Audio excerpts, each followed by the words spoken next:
Roberline, bonjour, tu fais partie de l'équipe des femmes multidimensionnelles. Est-ce que tu peux te présenter davantage, s'il te plaît? Bonjour à tous, je suis Roberline Madjiki, je suis maman, épouse et je fais partie de l'équipe DFMD, effectivement. Je suis la responsable actuellement du pôle communication et également je fais partie de l'équipe de l'intercession. Roberline, est-ce que tu peux nous raconter une expérience ou une épreuve, en tout cas un épisode marquant de ta vie en 2023 qui t'a profondément changé et que tu garderas comme une marque pour 2024, mais dans le bon sens du terme, comme quelque chose qui t'a bonifié cette année? Quelque chose qui m'a bonifié. En 2023, alors 2023 a été une année avec beaucoup de challenges où j'ai dû me découvrir encore en tant qu'épouse, maman et femme, mais surtout j'ai dû davantage développer ma relation avec Dieu. Parce que c'est vrai qu'en début d'année 2023, donc j'ai su, mon mari et moi, que nous allions avoir un deuxième enfant. Et malheureusement, ça s'est arrêté au bout de 2 mois à peu près. Et c'est vrai que là, lorsqu'on vit cette fausse couche, c'est assez choquant pour nous. Nous n'en avions pas eu avant, mais pour un deuxième enfant que nous voulions d'ailleurs. Et faire cette fausse couche en début d'année vient vraiment secouer ma foi. Voilà, donc j'étais enceinte de 2 mois, comme je le disais, et du jour au lendemain, je me suis mise à saigner.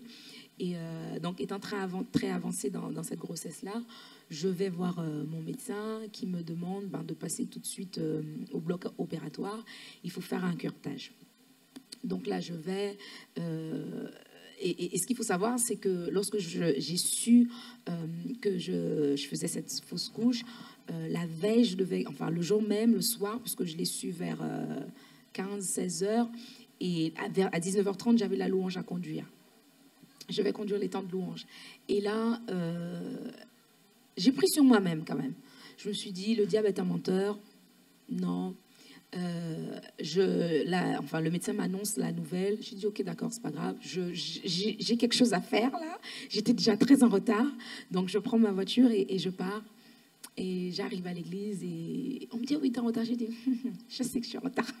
On va conduire, donnez-moi mon micro. Et je prends mon micro, je fais tout ce qu'il y a à faire. Et on commence ces temps de louange. J'étais en pleine conférence, je crois, en plus. Et là, on a cette réunion. Et quand je rentre à la maison, je m'écroule. Je me mets à pleurer parce que j'avais comme fait abstraction en fait de cette nouvelle-là. Je me suis dit, bon, on fait la part des choses. Je vais d'abord à l'église. Et là, quand je rentre à la maison, je m'écroule. Je pleure. Et je réalise que, je n'ai pas arrêté de saigner. Donc, effectivement, je suis en train de faire une fausse couche. Et que demain, il n'y aura plus rien.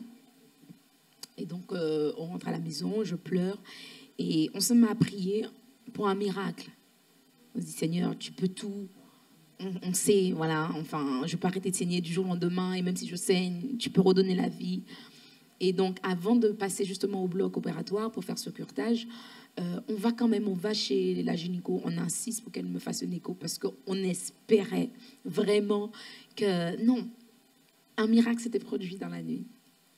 Et on passe la voir. Elle me dit, oui, mais mon mari a dit, hors de question. On fait cet écho. Donc, elle accepte. Elle accepte. Elle me fait cet écho et elle me fait, non, vous êtes en train de faire une fausse couche et vous devez aller de suite, en fait. Donc, j'y vais. Et voilà tout ce qu'il faut faire. On me met l'oxygène en quelques secondes, je m'endors et je me réveille, en fait, dans la salle de réveil. Comme si de rien n'était. Du jour au lendemain, vous vous réveillez, le lundi, vous êtes enceinte, le vendredi, vous n'y êtes plus. Et ça, c'est un choc. C'est un choc parce que j'en avais déjà entendu parler, je ne l'avais jamais vécu et je ne connaissais personne autour de moi, en tout cas pas dans ma famille, qui avait vécu ça. Et donc, en parler, c'est très difficile. Et c'est comme le psalmiste pouvait le dire, tant que je me suis tue, mes os se consumaient. Et là, c'est tout autre chose parce que tu te dis, bon, à qui je vais en parler? À qui je peux le dire? Est-ce que je dis ou je ne dis pas? C'est très difficile de vivre ces temps-là. Très, très difficile. Et lorsque vous vivez des temps comme ça, vous voyez l'importance d'avoir une relation avec Dieu et de savoir qu'est-ce que Dieu attend de vous. Pourquoi il vous a mis sur cette terre. J'aurais pu m'écrouler et me dire, c'est bon, il m'aime pas, il sait que voilà, nous voulons notre enfant, enfin voilà, des petites choses, et me plaindre en fait, murmurer. Mais je me suis dit, d'accord, c'est fait. Je pense que je suis restée à l'hôpital. Enfin, le soir même, je suis rentrée, hein, le vendredi, ça s'est passé. Et je rentre. Le dimanche aussi, je devais conduire les temps de louange. J'ai conduit les temps de louange. Normal. Parce que mon cœur y était. C'est notre alliance avec Dieu. Et ce sont des... Comment dire? Ce sont des notions, si je peux dire, que mon mari m'inculque, si je peux dire. Il m'enseigne. En fait, on ne laisse pas sa place. C'est pas parce qu'on est malade, c'est pas... Et Dieu, il ne change pas. Il ne change pas, même si nous dans notre... On vit des situations, émotionnellement, on est touché. Dieu, il reste fidèle. Et sa parole, peu importe le jour, finira toujours par s'accomplir. Et donc, le dimanche, j'ai conduit les temps de louange et que je voulais pas, mais vraiment, j'ai vraiment pris sur moi. Je suis venue et j'ai conduit avec un cœur vraiment disposé. Je ne sais pas si certains se sont souvenus, j'étais en blanc et noir sur ce culte-là. Et j'ai sauté, et voilà, je suis tombée là. Et je savais que Dieu avait quelque chose pour moi ce jour-là. Et je l'ai vraiment reçu. Et j'étais en paix. J'étais vraiment en paix. J'ai vécu ces moments parce que je sais que celui qui a fait la promesse finira toujours par l'accomplir. Donc, je ne suis pas restée focalisée sur ce qui s'était passé. Donc, j'ai avancé, j'ai rendu grâce à Dieu. Je me suis dit, sans mes reins de force, parce que seule, je n'y arriverai pas. Si je dois prendre mes propres forces, mon intelligence, c'est d'avance, j'échoue d'avance. Donc j'avance jusque quelques jours après, cette conduite, je me réveille. Alors on avait décidé de faire 3 jours de jeûne avec mon mari pour comprendre, et voilà. Et je me réveille dans la nuit vers 3h pour la matinale, justement il y avait la matinale. Et je me suis dit, 3h45, j'ai le temps de bien m'installer pour être connectée de prier, de prendre des temps seul, en fait, pour être connectée à 4h45. Et je vais aux toilettes, j'arrive pas à me lever. Et là, j'ai mal. J'ai une douleur qui circule dans mon ventre. Et là, je me dis, c'est pas possible. Et je tombe des toilettes. Et je me dis, mais c'est quoi ça? Donc, je supporte encore. Je traîne. Je supporte, je tiens. Et j'arrive toujours pas à me lever. Je me tiens, mais je me lève et je retombe. Et là, je commence à transpirer. Et il faisait froid. Hein. C'était l'hiver l'année dernière, donc il faisait très froid. Mais je transpire. Et là, je me dis, là, je ne peux plus rien faire. Et là, je ne peux pas parler. Je n'arrive pas à parler non plus. Et ce qu'il faut savoir, c'est que notre chambre est juste à côté, pas trop loin de la douche. Et donc, je frappe à la porte pour que mon mari m'entende, puisque je n'arrive pas à parler. La douleur, je suis totalement tétanisée par terre. Et je commence à ramper, et je rampe, et je rampe. Je n'arrive toujours pas. Il ne m'entend pas, parce que je pense qu'il s'est dit que je suis en train de prier. Mais non, je suis en train de l'appeler, j'appelle, je frappe. Il n'entend pas. Et là, j'ai poussé un cri en mode... je ne sais pas, j'ai poussé un cri, et il arrive. Il me dit, mais qu'est-ce qu'il y a? J'arrive toujours pas à parler, je tremble et je transpire. Et là, il réalise que je suis totalement tétanisée, je n'arrive pas à me lever. Et il me dit, mais essaie de te lever. J'essaie de me lever. Je retombe. Donc, j'ai dit, mets-moi sous l'eau, s'il te plaît. Mets-moi dans la douche. Et là, il me met il ouvre l'eau, il ouvre les robinets. Et je retombe dans la douche. Et là, j'ai dit, je ne tiens plus debout. Il faut faire quelque chose, je ne tiens pas debout. Et là, je reste assise, du coup, dans notre douche. Et je laisse l'eau couler. Il n'y a que là que ça va. Mais j'ai compris plus tard que c'était une manifestation démoniaque parce que dans l'eau, c'est bizarre, hein, il n'y a que mon mari et moi qui l'ont vu, parce qu'après il y a du monde qui sont venus, on a des personnes qui sont venues après. Dans l'eau qui coulait, il y avait comme des bulles, enfin c'était très bizarre, je ne peux pas l'expliquer, mais c'était très bizarre. Et il n'y a que dans l'eau que je me sentais bien. Je me suis dit, c'est bizarre. Donc, j'étais obligée de sortir de là. Ils me lèvent et les ambulanciers, ils arrivent. Et on me dit, oh, madame, essayez de vous mettre debout. Je ne peux pas me mettre debout. Donc, on me prend de mon lit, on m'amène aux urgences. Et je vais aux urgences comme ça. Et là, on me fait toute une panoplie d'examens pour réaliser finalement, j'avais un grumeau de sang, en fait, qui est resté.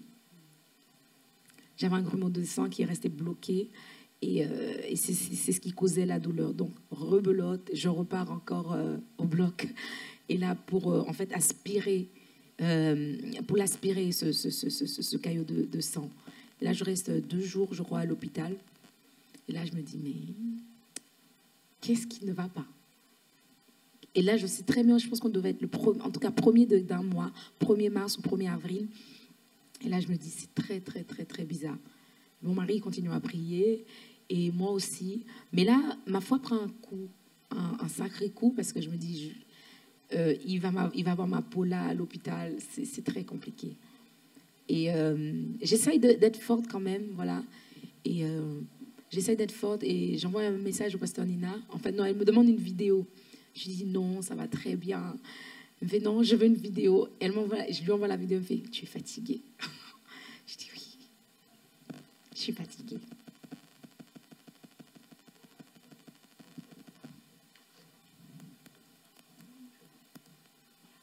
Et je lui dis oui, je suis fatiguée. Je lui dis oui, je suis fatiguée. Et là, je sors. Je pense que je sors de l'hôpital 2 jours après. Et je continue ma vie.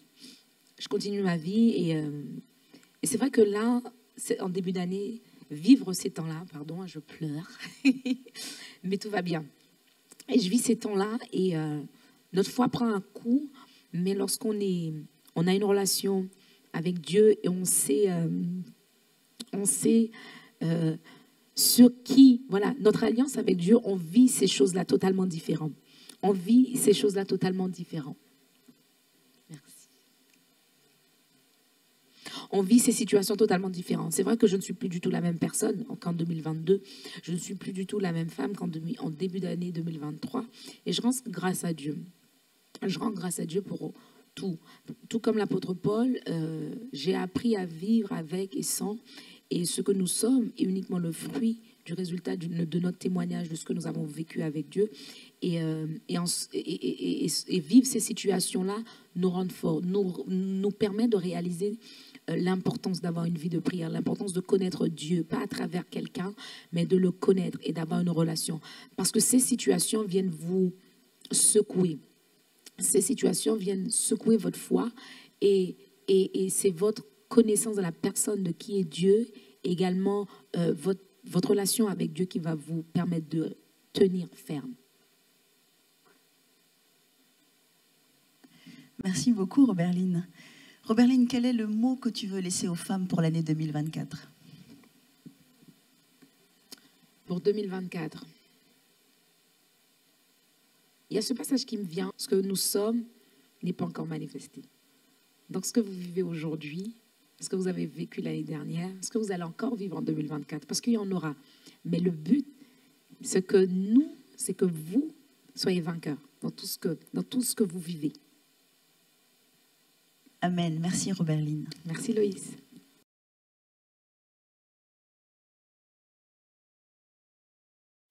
Pasteur Johanna, bonjour. Tu fais partie de l'équipe des femmes multidimensionnelles. Pourras-tu te présenter davantage, s'il te plaît? Alors, pour celles qui ne me connaissent pas, je suis au sein des femmes multidimensionnelles, la référente du parcours des businesswomen, des femmes qui sont déjà dans les affaires ou de celles qui sont porteuses d'un projet et qui ont à cœur de se déployer dans l'entrepreneuriat. Et dans le domaine séculier, je travaille au sein du département épargne et assurance d'une banque. Pasteur Johanna, pourrais-tu partager avec nous une expérience que tu as vécue en 2023 qui t'a profondément marqué, qui t'a changé, qui t'a bonifié, grandi et avec laquelle tu vas courir en 2024? Alors, je ne dirais pas une expérience, mais plusieurs. Dans le même cadre, en fait, c'est que durant cette année 2023, le Seigneur m'a vraiment amenée à sortir de ma zone de confort. Je suis une personne qui aime beaucoup organiser les choses. Et lorsqu'on organise, que ce soit des événements ou qu'on organise les choses dans sa vie privée, on aime planifier les choses. Et on essaye autant que possible d'éviter que l'imprévu vienne s'introduire au milieu de notre organisation parce qu'on aime que l'organisation soit fluide. Donc on essaye de penser à tout et on essaye de tout mettre en œuvre pour que tout fonctionne. Et j'étais aussi un peu comme ça dans le cadre du ministère, c'est-à-dire que si on me demande d'intervenir, j'aime bien avoir ce temps de me plonger dans les Écritures, de préparer le message, de passer du temps dans la présence de Dieu pour justement me préparer à cette intervention. Et cette année, à plusieurs reprises, le Seigneur m'a mise comme au pied du mur pour me montrer que c'est bien, mais au-delà de ce que tu aimes, tu es comme dans une forme de confort qu'il faut apprendre à briser. Dans le sens où le Seigneur peut, du jour au lendemain, me dire qu'il a besoin de moi pour apporter un message, pour se servir de moi, pour faire l'œuvre qu'il souhaite faire. Et il faut que je sois comme un vase qui est prêt. Et le vase, il n'attend pas de choisir le jour où il va être prêt. C'est vrai qu'il peut se préparer d'une manière particulière lorsqu'il y a une circonstance, mais parce que je dépends du maître, il faut que j'accepte aussi que le maître me dise, au moment où il a besoin de moi, je veux t'envoyer, alors vas-y. Et c'est vraiment ce que j'ai eu à expérimenter à plusieurs reprises. Et parce que j'étais au pied du mur, je n'avais pas d'autre choix que de dire que, ok, Saint-Esprit, il faut que tu me parles. Et j'ai, par la même occasion, expérimenté le Saint-Esprit dans une nouvelle dimension dans les Écritures et dans ma capacité à communier et à communiquer avec lui. La dernière en date, c'était hier soir. Alors que j'étais allongée dans mon lit, je reçois un appel du pasteur Sosten et qui me dit « Johanna, je dois partir à Paris ». Il intervenait à CIF Paris et le train qu'il devait prendre, en fait, devait lui permettre d'assurer la matinale de ce matin. Ce qui s'est passé, c'est que le train a été annulé. Le train a été annulé, la matinale commence à 4h45 et son train était à 5h45. Donc, impossible pour lui d'assurer la matinale. Et il me dit, c'est toi qui dois assurer la matinale. Alors, j'étais déjà allongée, je regardais le prime de Madjabou Gospel.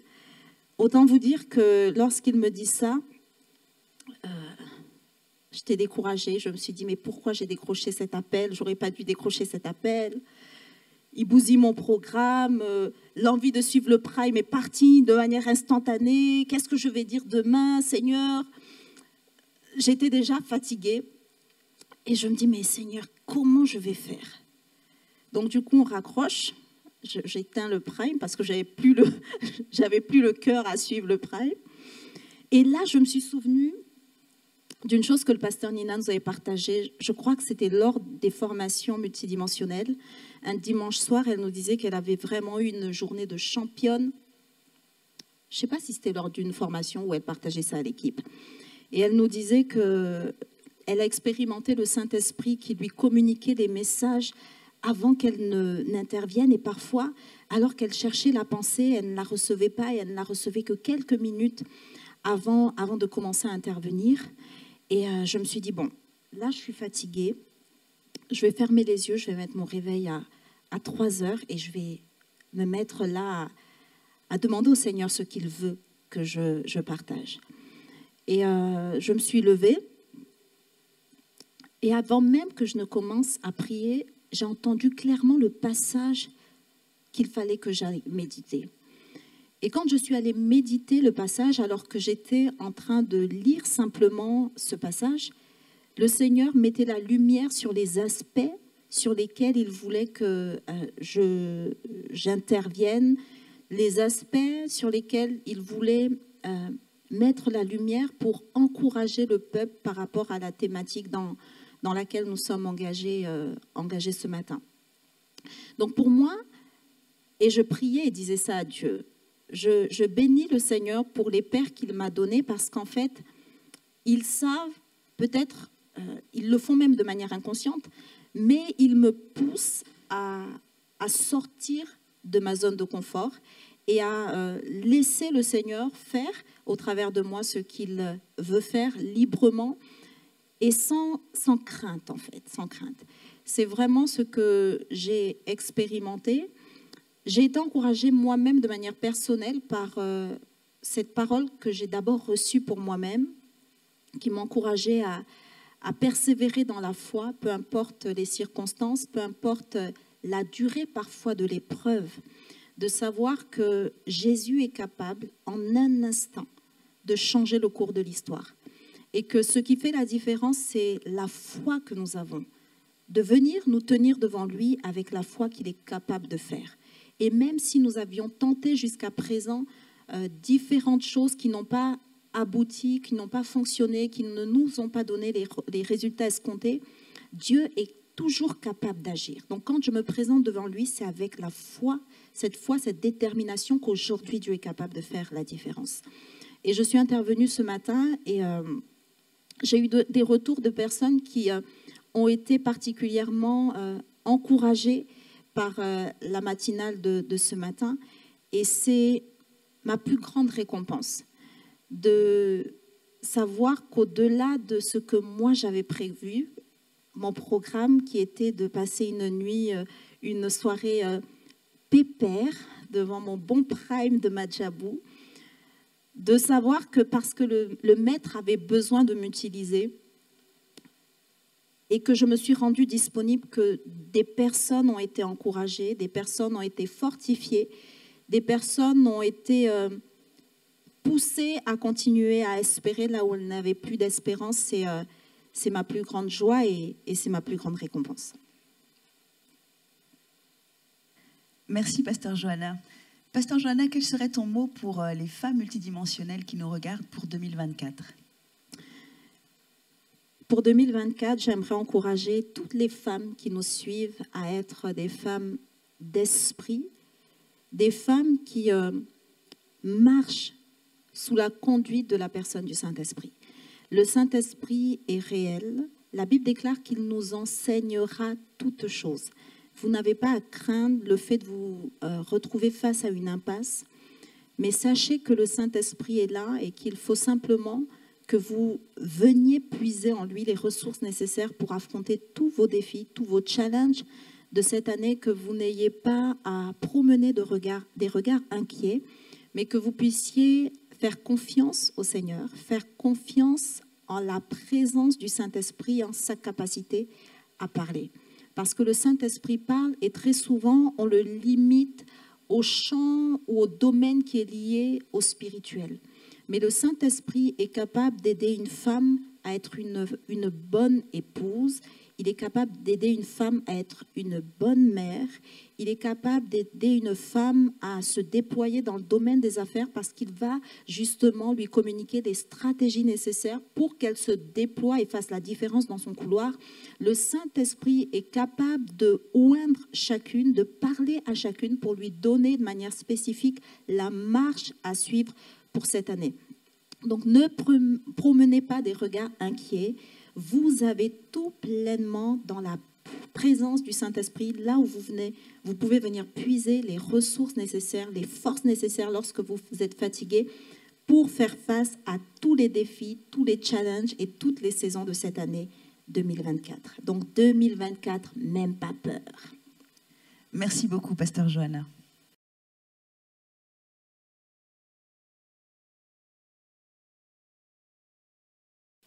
Mélissa, bonjour. Tu fais partie de l'équipe des femmes multidimensionnelles. Pourrais-tu te présenter un peu plus, s'il te plaît ? Bonjour à toutes. Alors moi, je suis Mélissa Zoundi, j'ai 29 ans, je suis fiancée.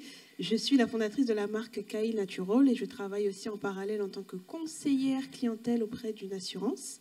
Et je fais partie de l'équipe d'intercession au sein de FMD et je fais aussi partie de la partie administrative.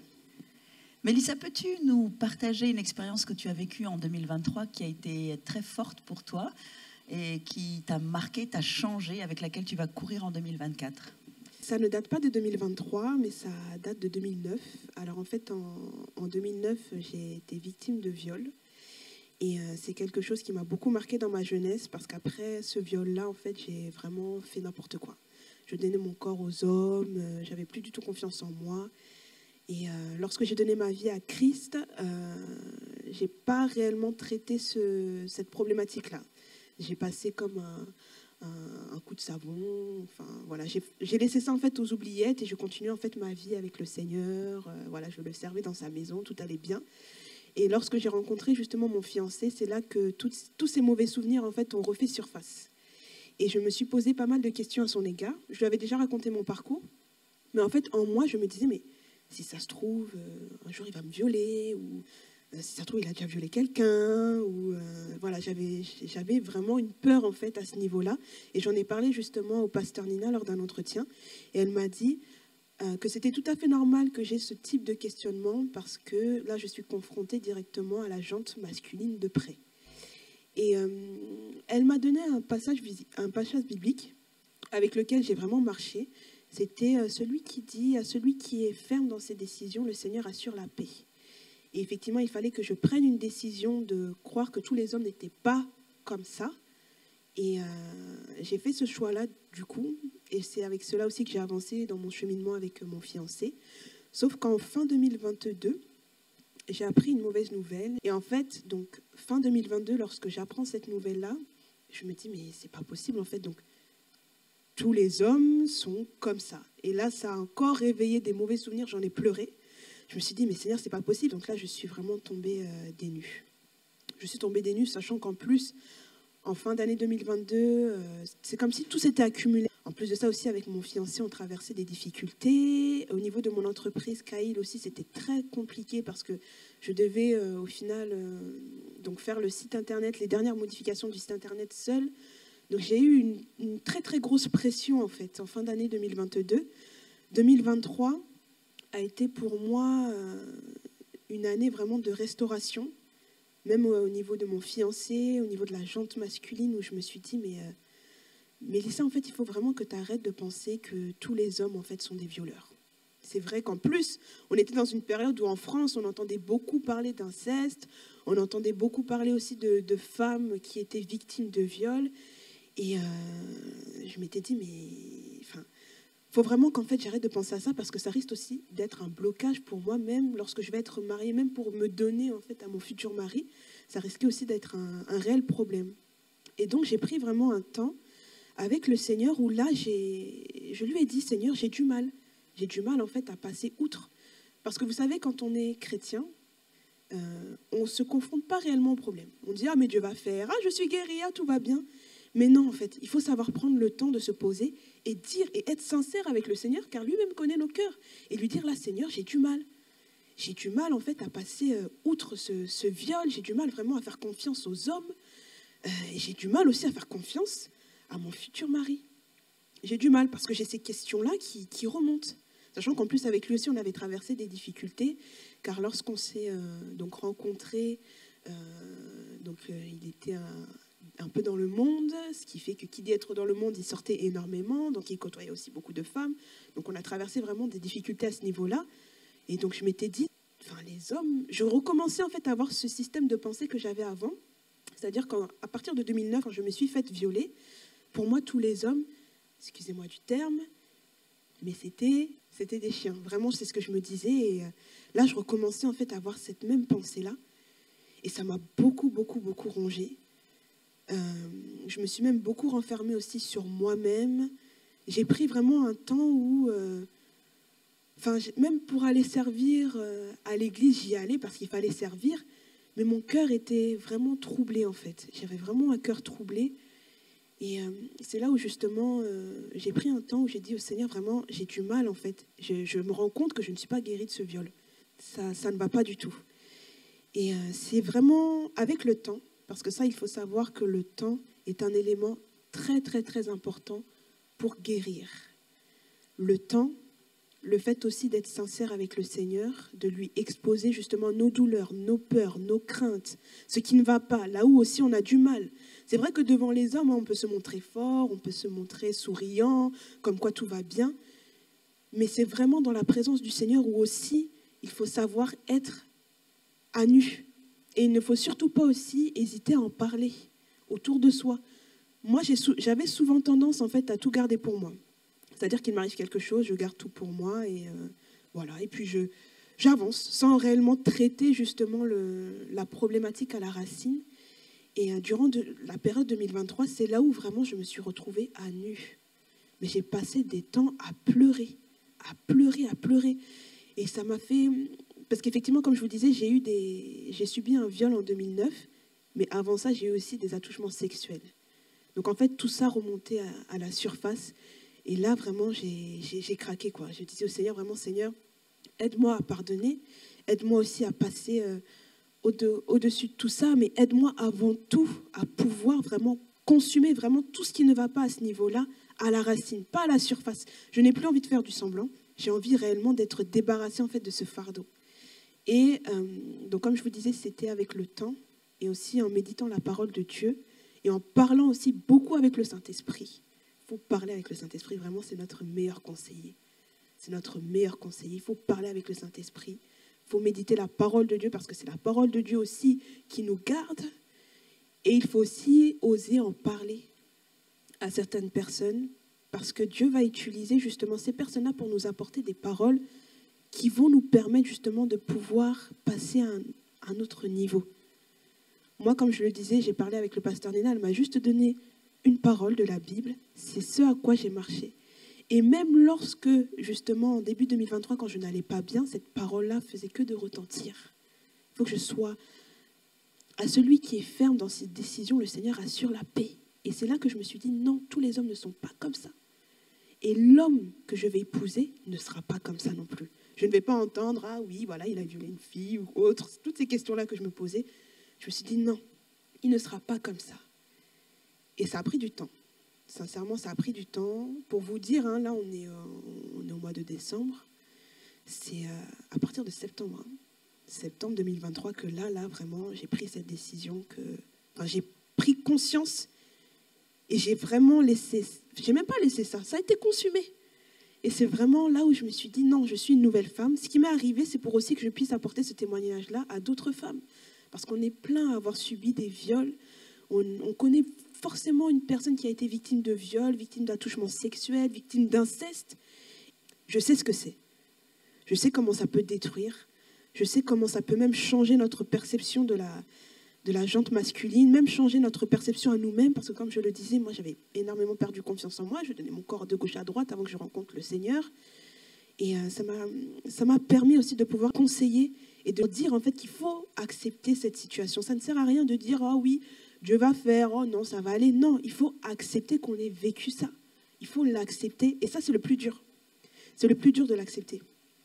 Mais quand on l'accepte, ça permet justement au Saint-Esprit de pouvoir faire son œuvre. Parce que lorsqu'il nous arrive quelque chose, peu importe les situations que nous traversons, il faut les accepter.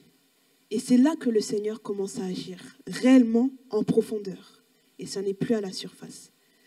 Donc voilà, ça a été mon épreuve durant l'année 2023. En fait, je ne dirais même pas que ça a été mon épreuve depuis l'année 2023, mais plutôt depuis 2009, même 2008, lorsque j'ai subi mon attouchement sexuel. Depuis 2008 jusqu'à là 2023, ça a été une épreuve que j'ai refoulée, qui a ressurgi, mais que j'ai vaincue par la grâce de Dieu. Merci beaucoup, Mélissa. Mélissa, quel est le mot que tu veux laisser aux femmes pour l'année 2024 ? Alors, ce que je veux dire aux femmes, c'est soyez vraies avec la personne du Saint-Esprit. C'est-à-dire, ne vous cachez pas lorsque vous êtes confrontés à des difficultés. Ne vous cachez pas sous des versets bibliques, parce qu'on a souvent tendance à faire ça. Soyez vrais. Dites au Saint-Esprit quand vous avez mal. Dites au Saint-Esprit quand vous n'y arrivez plus. Le Saint-Esprit vous conduira aussi vers d'autres personnes, mais c'est avant tout lui. Soyez vrais avec le Saint-Esprit. Demandez-lui la sagesse de pouvoir traverser même les épreuves. demandez au Saint-Esprit, faites du Saint-Esprit vraiment votre meilleur ami le plus intime.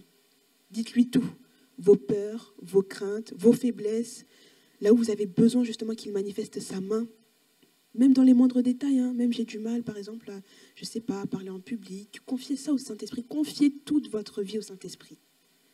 Et vous verrez vraiment que vous aurez sa paix. Sa paix, et avec lui, vous pourrez tout traverser. Il y a des fois où ça va être difficile, vous allez avoir besoin un peu de vous retirer, mais n'ayez pas peur en fait, soyez totalement vrai. C'est ce que je peux vous dire pour l'année 2024. Faites du Saint-Esprit votre meilleur ami dans tous les domaines, tout, même les plus petits là, tout. Merci beaucoup, Mélissa.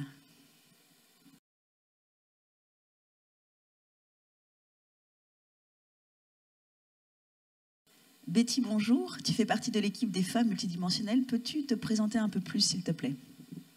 Bonjour à toutes. Donc, je suis Betty Kiakwama, membre de l'équipe des FMD International.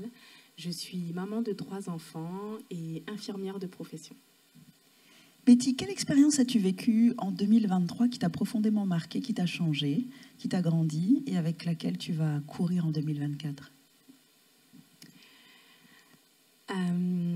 Alors moi, mon expérience, elle remonte un petit peu avant, quelques années avant. Donc comme je disais, je suis infirmière et on se rappelle tous de cette période qui était le Covid-19 en 2021. Et 2021 est une année où j'ai été beaucoup secouée par la maladie. Je suis maman célibataire et pendant plusieurs années, j'ai donc du coup géré mes enfants toute seule sans réaliser le poids de la charge mentale et de la charge au quotidien qui pesait sur mes épaules. C'est vrai que quand on est maman, comme je l'ai déjà dit au cours d'un des nombreux ateliers et notamment d'une émission qu'on a fait avec les femmes multidimensionnelles, on a tendance à faire les choses pour les autres et on a tendance à s'oublier et à penser à nous après. Je suis fatiguée, mais je me reposerai plus tard. J'ai faim, mais je mangerai plus tard. Parce que une maman, qu'elle soit célibataire, qu'elle soit mariée, peu importe, une maman tout court, c'est d'abord se sacrifier pour son foyer. Et c'est quelque chose de tellement instinctif, de tellement naturel pour la plupart d'entre nous, qu'on a toujours tendance à prêter attention aux petits mots MAUX qui nous secouent un peu parfois, généralement quand ils deviennent un peu trop gros ou que les répercussions sur la santé deviennent préoccupantes, on va dire. Et moi, dans mon cas, ça a été un peu ça. Le fait de me retrouver donc seule avec mes enfants, c'était une charge supplémentaire. Et étant infirmière et de surcroît en libéral, j'avais des horaires très compliqués. Un métier où on est en mouvement tout le temps, qu'on soit en structure ou en libéral, on est en mouvement tout le temps. Et à côté de ça, 3 enfants à gérer. À côté de ça, le service à l'église aussi à gérer. Et au fil des années, je ne réalisais même pas et je ne prêtais pas attention à ces douleurs que je ressentais dans mon corps. Et je me disais, oh, c'est un peu de fatigue, oh, je suis peut-être un peu raide, oh, il fait froid. On est championne hein, pour trouver des solutions. Et ça, j'ai envie de dire, c'est même pas que les mamans, c'est les femmes en général. On est championne pour se trouver des solutions et ne pas forcément faire attention à notre propre état intérieur, émotionnel, à notre propre santé, enfin voilà. Et début 2021, je me suis retrouvée au fil des jours à avoir des difficultés à me déplacer. J'avais des douleurs dans le corps, j'en parlais qu'à une seule personne, mon associée, qui est aussi ma petite sœur, et je lui disais, mais c'est vraiment bizarre. J'ai l'impression d'avoir constamment mal partout. Le lever était de plus en plus compliqué, ça me prenait beaucoup de temps avant que le corps, entre guillemets, se mette en route. Et ce qui s'est passé, c'est qu'un jour, c'est comme si je n'arrivais plus à marcher. Je me déplaçais vraiment comme une mamie, j'y allais avec précaution parce que j'avais l'impression que chaque pas que je faisais, je pouvais ressentir la résonance de ces pas dans tout mon squelette, dans tous mes os. C'était très particulier. Et puis j'avais froid tout le temps, j'avais du mal à me réchauffer, j'étais très sensible au temps pluvieux. J'ai été arrêtée pendant bien 4-5 mois à passer des examens sur examen.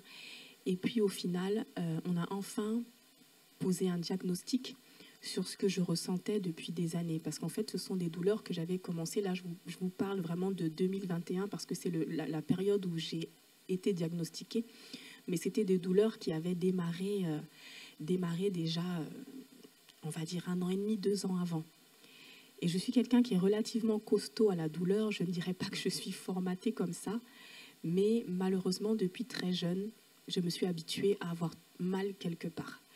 À l'âge de 17 ans, j'avais pu faire mon témoignage lors d'une émission Femmes multidimensionnelles sur l'endométriose. Et on m'a diagnostiqué cette pathologie à l'âge de 17 ans. Je souffrais d'ovaires polykystiques, comme ils disent.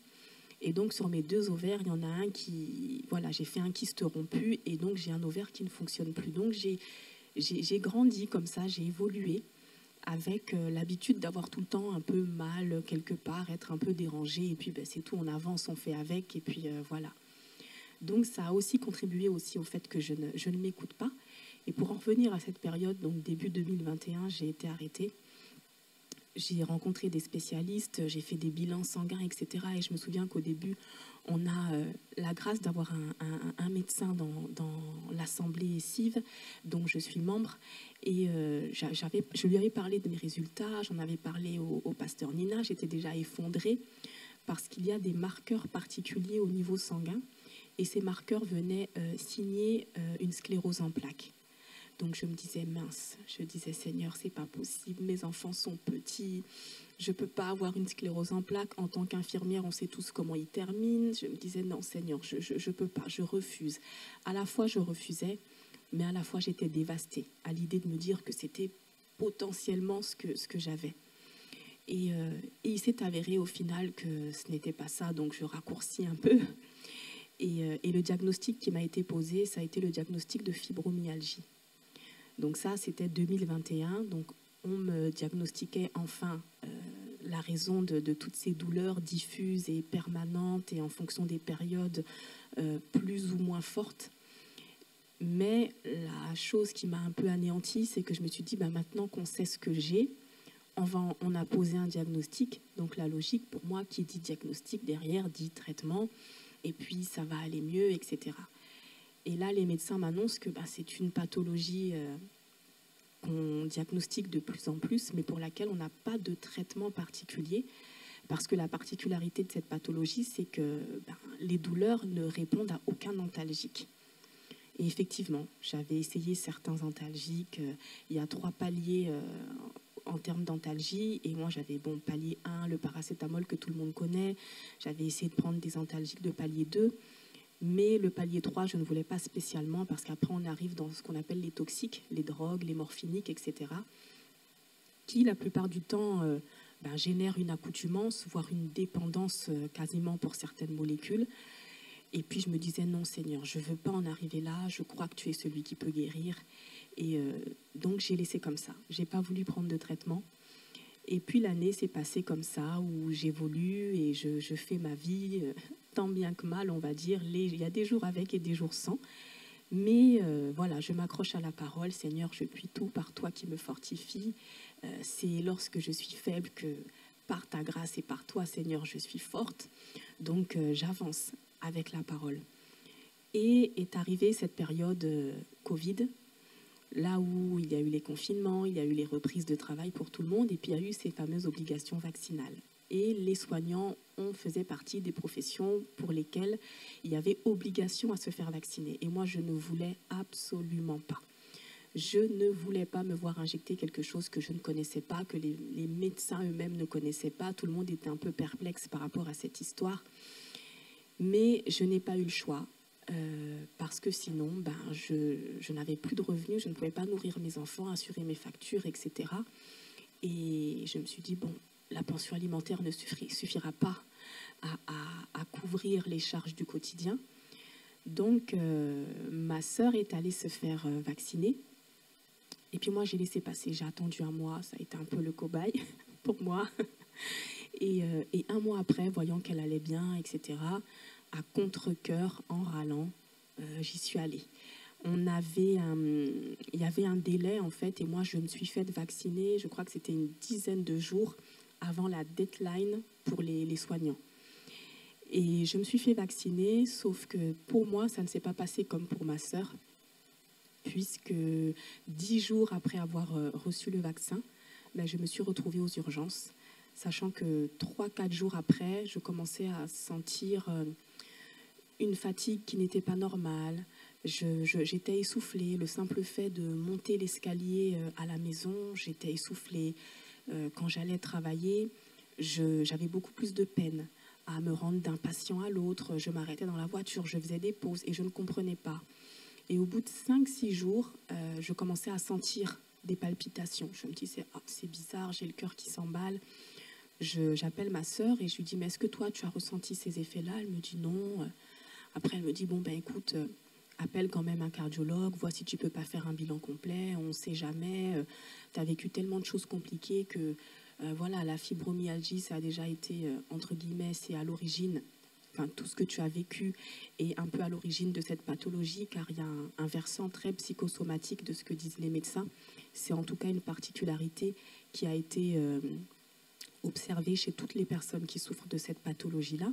Donc ma sœur me dit, essaye d'aller voir, peut-être qu'au niveau du cœur, tu es aussi fatiguée, tu en fais beaucoup, peut-être qu'il faudrait que tu lèves le pied, enfin bref. Donc je prends un rendez-vous chez le cardiologue. J'avais rendez-vous, je me souviens, chez mon cardiologue, j'avais rendez-vous chez lui le mardi. Et moi, je me suis retrouvée aux urgences le lundi. Parce que j'en étais arrivée à un stade où, pour respirer, j'étais obligée de prendre comme ça des grandes inspirations.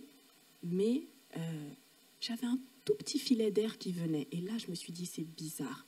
Parce que je fais un tel effort pour inspirer.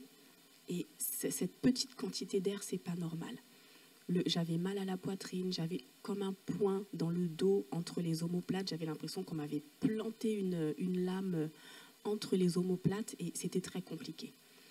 Et tout ça pour dire que je suis arrivée aux urgences et au final, on m'a diagnostiqué une embolie pulmonaire qui avait été induite par le vaccin anti-Covid.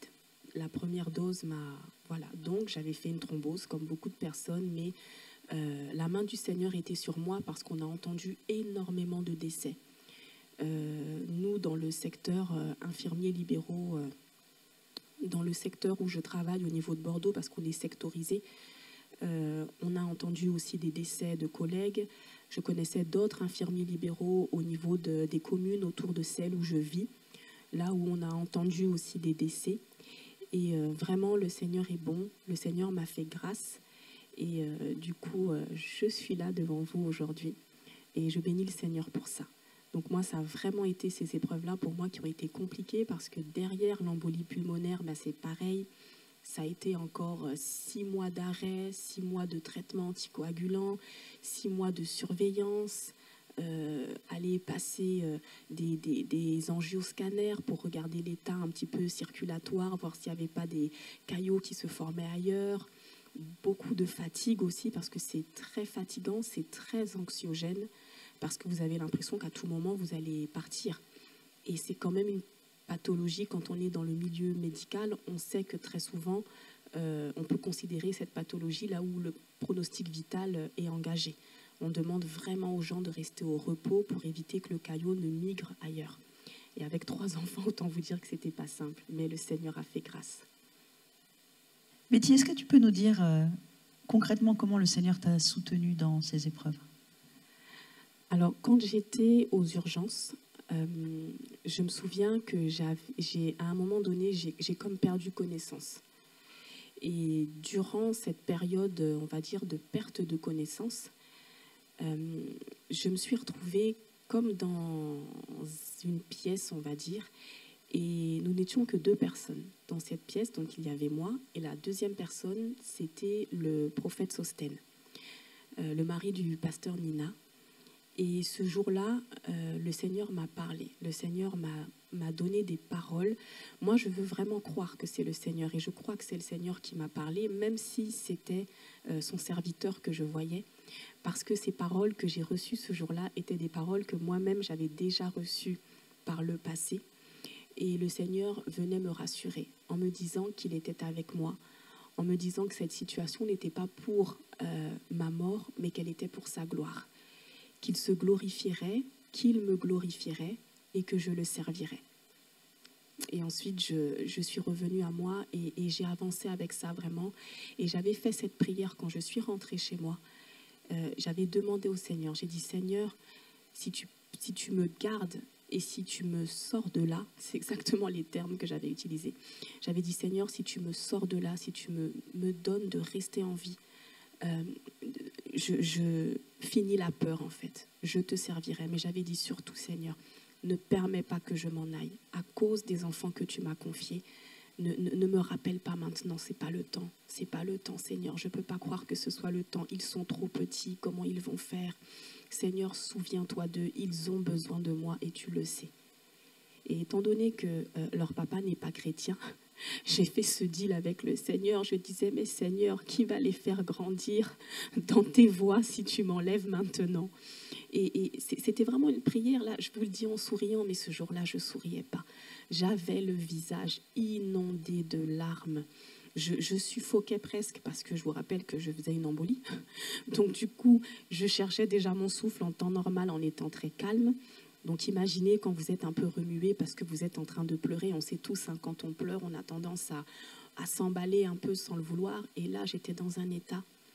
Et puis petit à petit, le calme est revenu.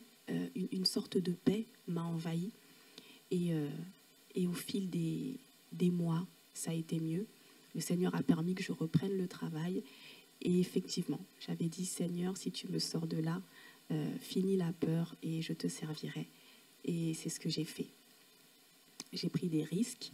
Il y a eu un voyage qui était organisé ensuite en Israël en 2022. Et ça a été un branle-bas de combat parce que les médecins ne voulaient pas me laisser partir. Vous ne pouvez pas prendre l'avion.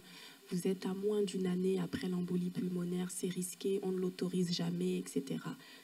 Et moi, j'ai dit, Seigneur, je dois faire ce voyage. Permets que je voyage. Tu es celui qui garde mon départ, qui gardera mon arrivée. Je partirai et je reviendrai. Et les médecins m'ont dit, nous, on se décharge. Si vous voulez partir, partez. Faites ce que vous voulez, mais on n'est pas responsable. Et mon médecin traitant, qui est adorable, elle m'a dit, écoutez, partez, mais je vous fais une ordonnance pour que vous ayez quand même des anticoagulants.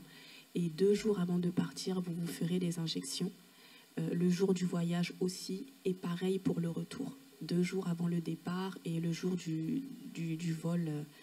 Et c'est ce que j'ai fait. Le Seigneur m'a fait grâce. On a vécu un séjour extraordinaire. Là-bas encore, le Seigneur m'a parlé.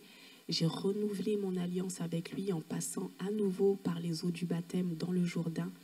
Et depuis, j'avance avec le Seigneur et il ne fait que me surprendre de jour en jour. Merci beaucoup, Betty. Si tu as un dernier mot à donner aux femmes pour 2024. Soyez audacieuses. Soyez audacieuses. Vous n'êtes pas là par hasard et ne serait-ce que la vie. La vie qui nous paraît tellement banale. La vie qui nous paraît être un réflexe. On se lève le matin, on ne réfléchit pas si on doit respirer ou non. On ne réfléchit pas quand je marche. Attention, je mets quel pied devant en premier. Je veux prendre un objet. Comment est-ce qu'il faut que je positionne mes doigts? Tout est tellement instinctif, tellement naturel qu'on en oublie que c'est la grâce de Dieu. Et moi, d'être passée par la maladie, je réalise encore plus maintenant que tout ce que l'on fait, même dans les plus petits détails, c'est la grâce de Dieu. Non seulement j'ai expérimenté moi-même la maladie, mais en tant qu'infirmière, je vois au quotidien à quel point ça peut être difficile pour certaines personnes, ne serait-ce que de prendre un verre et l'amener à la bouche pour boire, ou comme je vous le disais, de marcher, faire un pas, mettre un pied devant l'autre, et vraiment réalisons la grâce que nous avons d'être encore en vie, mais d'être en pleine santé. Beaucoup vivent, mais leur vie, je vous assure, c'est un combat au quotidien. Et quand on est malade, j'ai coutume de dire, on ne vit pas, on survit.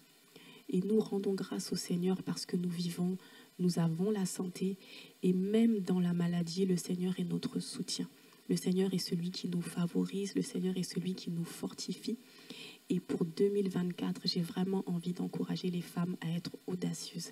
Vous êtes encore là, vous êtes sur la terre parce que le Seigneur a des plans et des projets de paix. Pour chacun d'entre nous, demeurez dans la prière, demeurez dans l'intimité, demandez au Seigneur, Seigneur, je suis là, me voici, que veux-tu que je fasse? S'il doit vous envoyer à l'autre bout de la terre, faites-lui confiance. Parce que même à l'autre bout de la terre, il sera avec vous dans la barque et il disposera pour vous toutes choses. Merci beaucoup, Betty. Avec plaisir.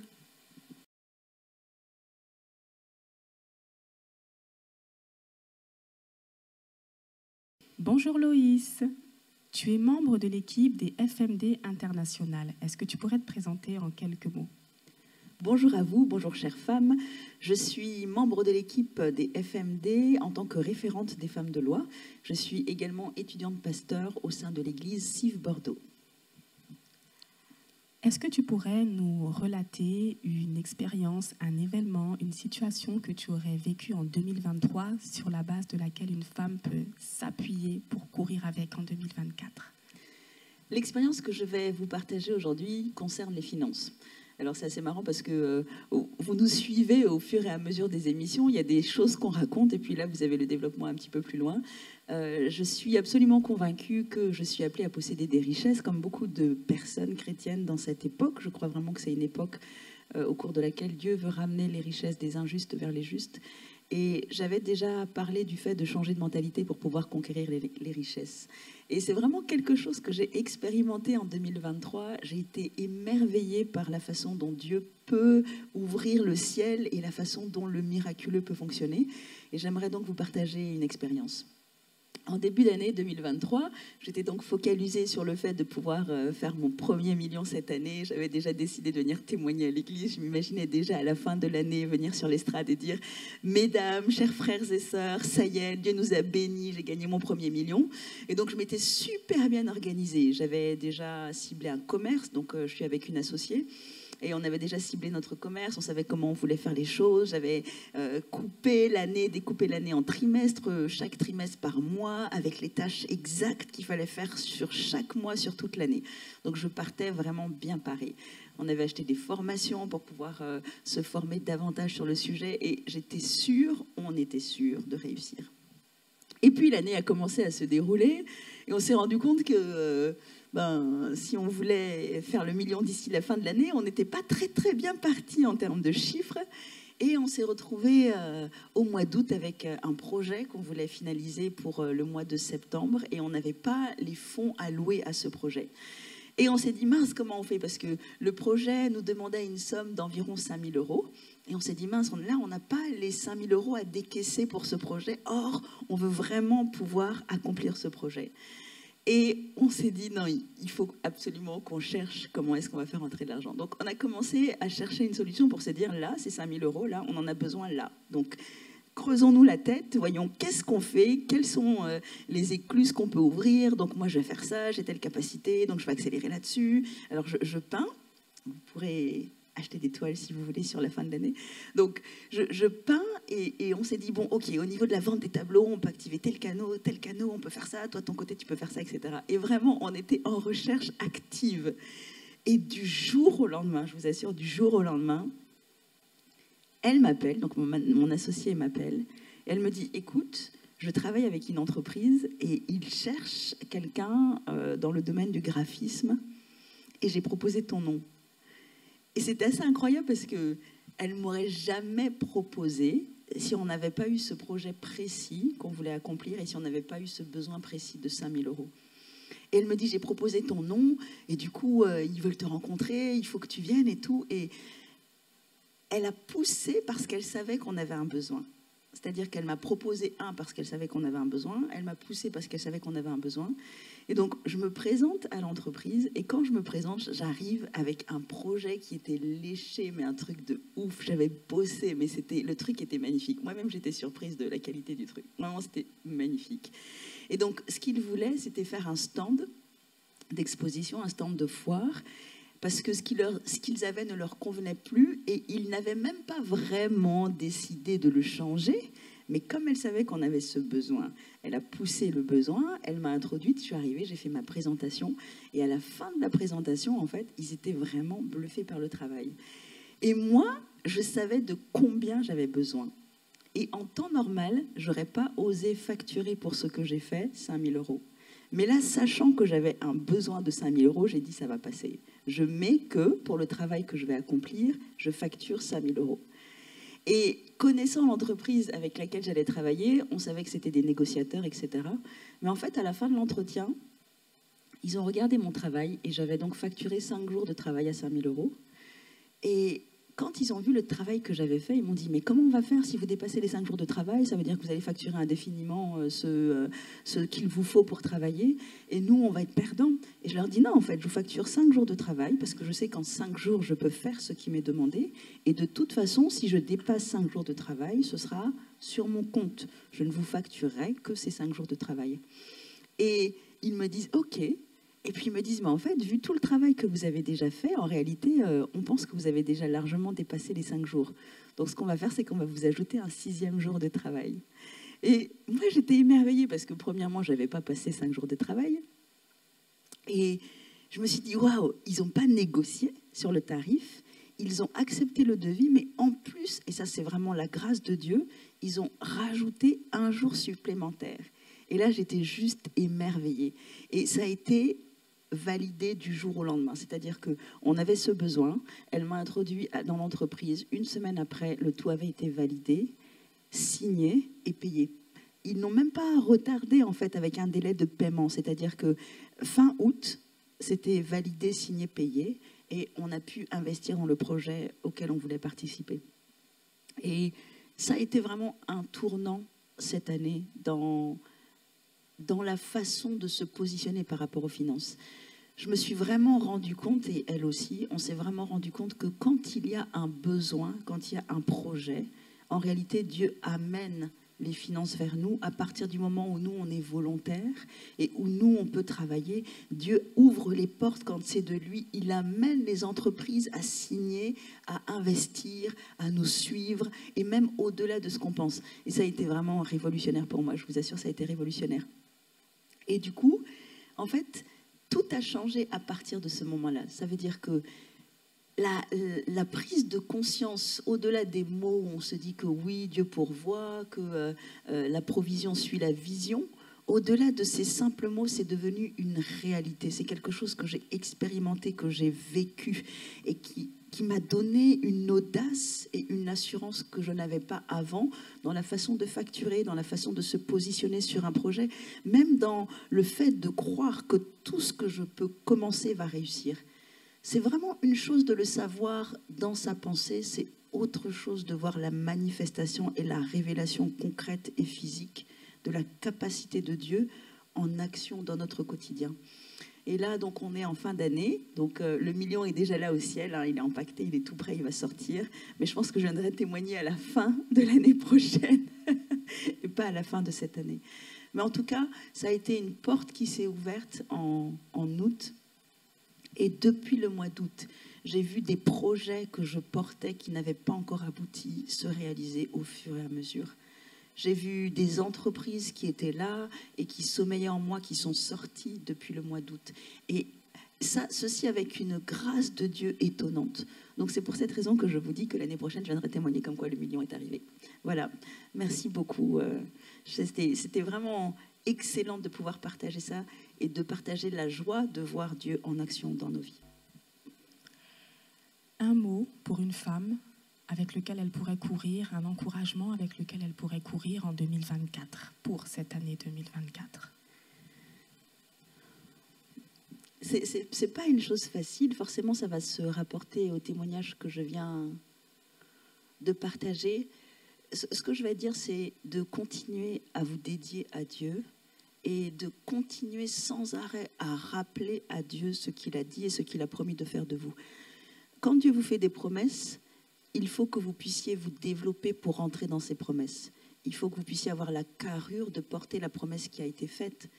Mais même quand on se dit ça et qu'on le comprend, en réalité, on n'a pas vraiment la facilité ou la possibilité de se changer soi-même. Sinon, on l'aurait fait avant. Souvent, on a des obstacles et on se dit « Oh, j'aimerais ça, j'aimerais faire ça, j'aimerais être comme ça. » Mais on ne le réalise pas parce qu'on n'en a pas envie. Si je pouvais être millionnaire il y a 10 ans, j'aurais été millionnaire tout de suite. Je n'ai pas attendu 10 ans en ayant une promesse du Seigneur ou en sachant ce à quoi Dieu m'appelle pour le plaisir d'attendre. Pas du tout. Si j'avais pu me changer en un instant et dire « Ok, maintenant ça y est, j'ai la carrure qu'il faut pour pouvoir être millionnaire. » Et si j'avais pu le produire moi-même, ça aurait été fait. Mais en fait, c'est Dieu qui nous change pour nous faire rentrer dans ses desseins. Maintenant, ce que nous, on doit faire, c'est continuer instamment à rappeler à Dieu ses promesses et continuer instamment à se tenir à la brèche pour lui dire « Je suis volontaire pour que tu me changes. Change-moi, change-moi, change-moi, accomplis ton œuvre en moi, change-moi. » Et quand Dieu dit « Change ça, rectifie ça », on dit sans délai « Oui Seigneur, change-moi. » Et rappeler à Dieu, tu as dit ça, je n'y suis pas, change-moi. Et quand Dieu dit ça, rectifie ici, on dit oui Seigneur. Et parfois c'est un processus qui est pénible. Parfois c'est un processus qui fait mal. Parce que pour la plupart d'entre nous, alors peut-être pas pour vous qui regardez, peut-être pas pour certaines d'entre vous qui regardez, mais parfois on se constitue et on grandit. On va peut-être grandir tordu, mais on est bien dans ce tordu parce que c'est ce qu'on connaît en fait. Et souvent, quand le Seigneur veut nous changer, on a l'impression de perdre notre identité ou qui on est. Ou quand quelqu'un nous fait un reproche, parfois, on a l'impression que quand on nous dit « change ça parce que dans ta façon d'être, ça ne va pas », on se dit « mais en fait, on est en train d'attaquer qui je suis. Et si je perds qui je suis, je me perds moi-même. » Et c'est difficile, c'est un processus qui est douloureux de pouvoir changer, de se laisser façonner par le Seigneur. Mais c'est un processus qui est nécessaire. Et ce que j'aimerais dire à vous, mesdames, qui me regardez pour 2024, j'aimerais vous dire que quand Dieu vous demande de rectifier ça ou de changer ça, vous pouvez lui faire confiance, parce que c'est un Dieu d'amour. Et quand il le fait, c'est jamais pour nous briser. On dit souvent « brise-moi, Seigneur, brise-moi ». Mais en réalité, Dieu, dans son amour, même quand on lui dit « brise-moi », il ne le fait pas en fait à la manière des hommes. Il va rectifier, mais avec beaucoup d'amour et de douceur pour qu'on puisse continuer à pousser, en fait. Il va mettre un tuteur, mais il va le faire pour que ça fasse le moins mal possible. Et donc, on peut vraiment se laisser faire par Dieu. Donc, c'est ce que j'aimerais vous dire aujourd'hui, c'est ce que j'aimerais vous encourager à faire. Dites oui au Seigneur et laissez-vous transformer par lui cette année. Merci, Loïs. Je vous en prie.